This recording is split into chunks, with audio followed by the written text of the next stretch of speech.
It's CJ, and today we are taking a little bit of a break. We're not doing this video in 3 minutes. I'm going to take a little bit of time and I'm going to teach you how to use a program called Gimp to do your YouTube channel headers, your channel icon, and then this will be the same program that you can do your thumbnails in when we get to thumbnails. Remember when I told you back in episode 1 there was going to be a lot of things you needed to learn? A basic understanding of graphic manipulation is something you have to know. Otherwise, you're going to have to either find somebody that will make all of your art for you, or you're going to have to sign up for one of those website services that you can use to make all of your thumbnails. And if you want to go that route, that is absolutely fine. I just know a lot of you are on a budget. You're trying to get started for free, and Gimp is absolutely free. As a fair warning, I am not going to get into a lot of things in Gimp today. I'm just showing you the process of using the template. You probably will need to look up some tips and tricks and techniques on other YouTube videos or other guides on how to get the effects you're looking for. I'm just showing you the basic building blocks for getting started. Before we get started, the link to download Gimp is in the description below, as well as 4 links for 4 templates you're going to want to download. I've given you the actual Gimp templates so you can just load those. I've also given you copies of the PNGs so you will see exactly how those files are going to turn out. So after you get Gimp installed, the first thing you're going to want to do is open a file so that you can follow along. So what we're going to do is we're going to go into our folder that we downloaded the YouTube channel icon template in. We want to open the actual Gimp file. So we're going to open this with Gimp. Now, a couple of things are going to happen. I'm going to open up my toolbox, and I'm going to open up my dockable dialogues and my layers. Now, your Gimp is probably not going to look like this if you're just using the program. You probably don't have a toolbox that looks like this. So I want you to come up to Edit and Preferences. I want you to go into your icon theme, and I want you to make your icon size whatever you need to see. You can see mine is on medium because I wear glasses and a little hard to see. And then I want you to come into Toolbox, and I want you to uncheck Use Tool Groups. You want to have the tools out because that's how I'm going to be grabbing them. Once you do that, your window should now look like mine does. This is pretty self-explanatory artwork. You want to make your icon so that it fits inside of this neat specific circle. Everything in the outside of the circle is going to get cropped off by YouTube when you upload. So what I'm going to do is I'm going to go ahead and open up another file that I use for my background. As you can see, I have my background file here, that same file you see in the background of my channel header. It's this nice black with this concrete floor. What I want to do when I'm inside that file, I want to do Control A and Control C to copy. I want to make sure I click back on my icon page. And when I go ahead and hit Control V to paste, it is going to paste it up in there. The very first thing you want to do is you want to click this Create New Layer with your new pasted in item so it becomes its own entity. And then now that we've done that, we can start manipulating it. One thing you'll want to come up and move it to the bottom, because this is sort of the bottom of my picture. I want you to press and hold Shift, and I want you to double click on that Move tool up here in this upper corner. I want you to make sure that it is on Move the Active Layer. A lot of times the default is pick a layer or guide, and you're going to not be able to move the items. So once you know it's on move, you click on it and you can move this layer around. I know the first thing you're going to say is, well, it's not going to take up the entire bottom of the picture, and that's fine. Remember, I only need to worry about keeping it inside the circle. If I bring it below the circle, I can click this eyeball here, and as I can take it on and out, or I can put it above, and as I click the eyeball, it will drop the picture off. Now I realize I want to make this just a little bit bigger. I want to make sure that I have enough room. I'm going to come up here to the Scale tool. When I click on that, it is going to allow me to scale the layer that I'm on. I just want to make this just a touch bigger so I know I'm at the halfway point. Come back over here to move. I'm going to move it up, and I'm pretty satisfied with that. I know what you're saying. You're going to want the rest of this circle filled in with the color. What we're going to do here is we are going to create a new layer. This is a pretty complicated and scary menu. Don't let it intimidate you. just go down and you want to fill it with, I want to fill it with the foreground color. If you don't want to use the foreground color or the background color, then you're going to want to set the color before you start to make the layer.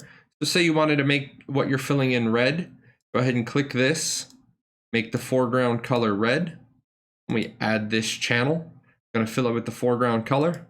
Now we've made it red. We got rid of our background because you need to make sure you're paying attention to the layer stacking. So as you bring this up, now the circle is missing. We can see our circle again.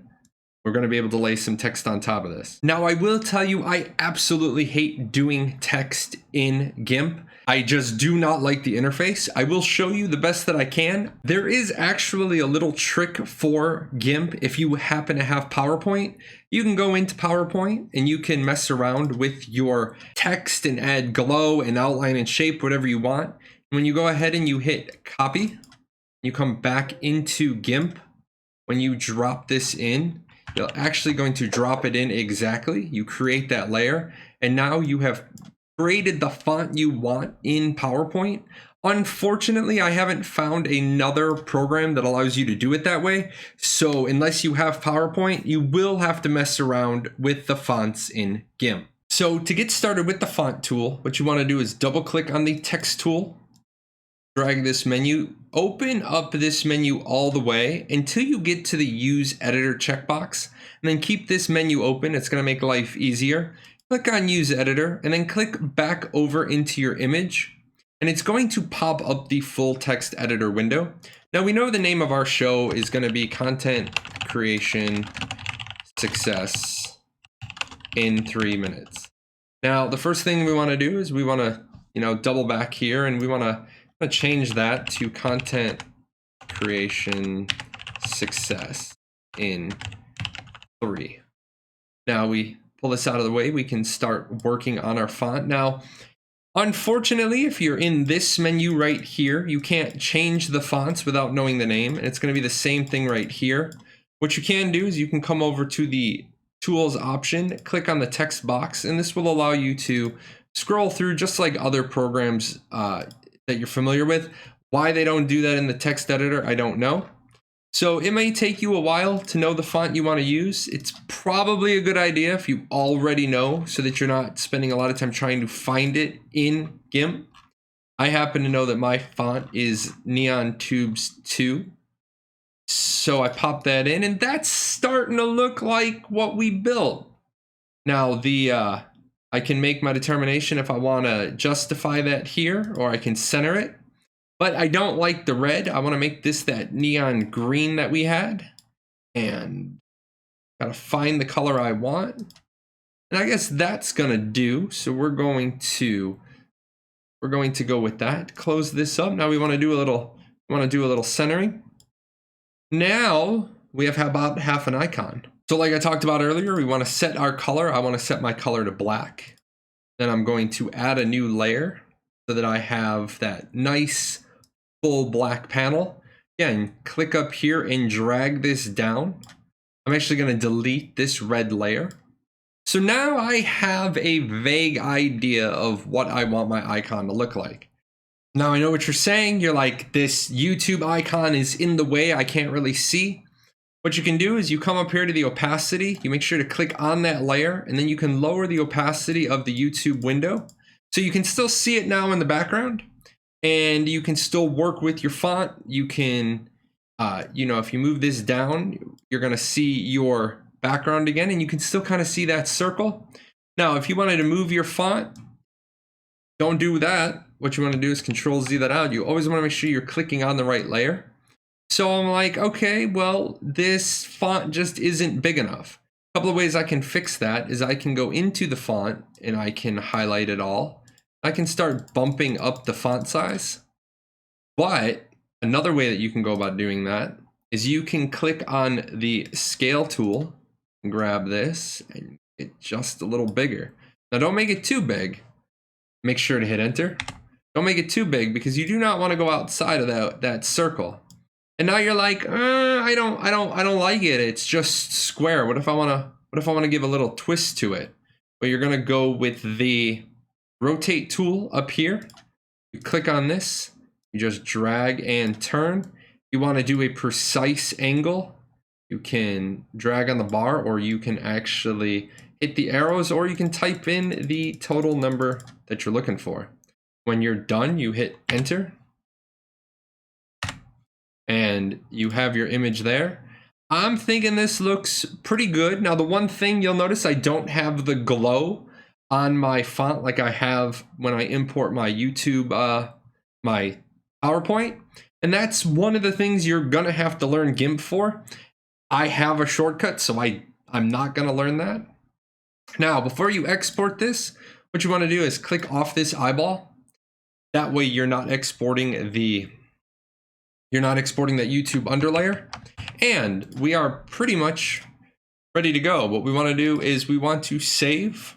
If we want to save our Gimp file, but do not do save if you're going to want that template. Go ahead and do save as. And what I'm going to do is I'm going to put shown icon. And then I'm going to go ahead and export. Now here's the big one. Saving it saves it as a Gimp file. You have to come up here to export, and you need to give it a name. Unlike other programs, whatever you put as the period and then the file extension, that's going to be what it is. If it's going to be a PNG file, that's great. If you for some reason wanted it as a JPEG, take out PNG, put in .jpeg. So what I'm going to do is we're going to keep it a show icon PNG. Then it's going to pop a whole lot of things. You don't need to worry about any of these. Just do export. Pop out of Gimp. We have our show icon looking pretty good. We double click on that, and that's actually what we've made. It's not as good as the other one because of that glow, but that's something you need to dig into, and you need to figure out a little bit of graphic manipulation, especially because you're going to need to do your thumbnails for each and every video, and we're going to talk about those in an upcoming video. We've already done this once before, but say you like your new icon more than the one you've already made. You want to change this out. Go ahead and hit change. You're gonna hit select photo from computer, and you're gonna do YouTube templates, and we're gonna do this show icon. Now, one thing I indicated with arrows during the video, but I should have specifically mentioned, if you were having cropping issues when you put this in, and I'm going to show you what's going to happen. I put this one in, and it kind of crops off these letters right here. What you're going to want to do is you're going to want to come in here, and you're going to want to pick a new picture. You're going to want to select a new, and then you're going to want to come back and drag these out to the corners. And when you hit save as profile picture, it's going to be dead centered the way you want it. The reason why is because we've already set the 800 by 800 in that template. So there's no need to crop it when you're uploading it. Just take the full image. That way everything that was in that circle is what's being projected. That icon that we just made is the one that's now loaded. You can tell that it's not the same one because it doesn't have that nice crisp glow around the letters. Again, if you want to learn how to do some glow effects, you're going to have to do that research. All right, it's going to be the same thing when you're doing your channel header, except the template is a little bit different. You can see that this template is 2560 by 1440, and this has TV marked. That's because what's going to show up on a TV is going to be different than what's going to show up on a desktop versus a tablet versus a phone. You'll see in the template that I gave you, there is this area right here that tells you this is the text and logo safe area. That is why you see on our webpage, I have kept the title pretty much dead centered, and I haven't gone anywhere out of that safe area. The reason why is if I go out of that safe area, I have to accept the fact that my letters are going to get cut off, and then it's not going to show up properly. Now, the big thing is should you be concerned about TV? No, I wouldn't be. I wouldn't go out of my way to fill in this area or this area with extra stuff. If you want to fill it in with extra stuff, feel free. If you want to get clever with doing your text in the middle and then some icons on the left and the right, go ahead and do that.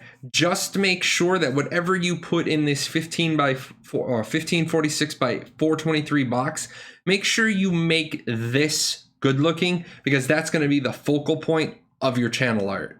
I do want to tell you, I am by no means a GIMP expert. I do most of my graphic manipulation in PowerPoint, believe it or not, and then I move it over to GIMP to do a couple of things, and then I just finish it up. If you do need help, like I said, there are people who do much better tutorials. Just put in making YouTube channel headers with GIMP. You're going to get a bunch of videos. You can do the same thing making YouTube icons with GIMP. You're going to get a bunch of videos from people that are a little bit more skilled than me, but I wanted you to see somebody with almost no experience. I can make my headers, so there's no reason why you can't devote a couple of hours learning some new skills and making your channel look that much better. And that is it, guys. Obviously, I didn't want to be racing a clock doing this in 3 minutes. I know it's not the most thorough tutorial you've ever seen, but that's not really my expertise. Make sure you're learning. And the reason why I showed you this was, again, remember, a lot of people are going to say, well, just use a paid service and get your art made for you. And you certainly can do that.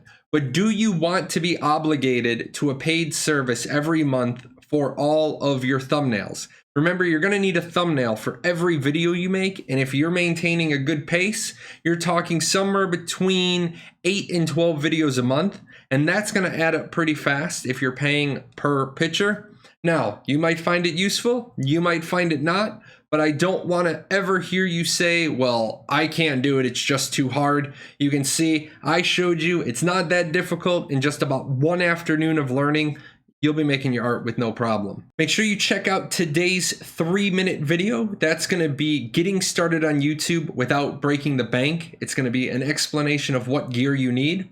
And then I'm going to do a video like this, just better, because I'm better at OBS than I am at GIMP. I'm going to explain how to do a setup on your home PC, and that one's going to be tomorrow. You guys, give me 3 minutes a day, and I'm going to help you reach your YouTube goals, except on days that I need more than 3 minutes.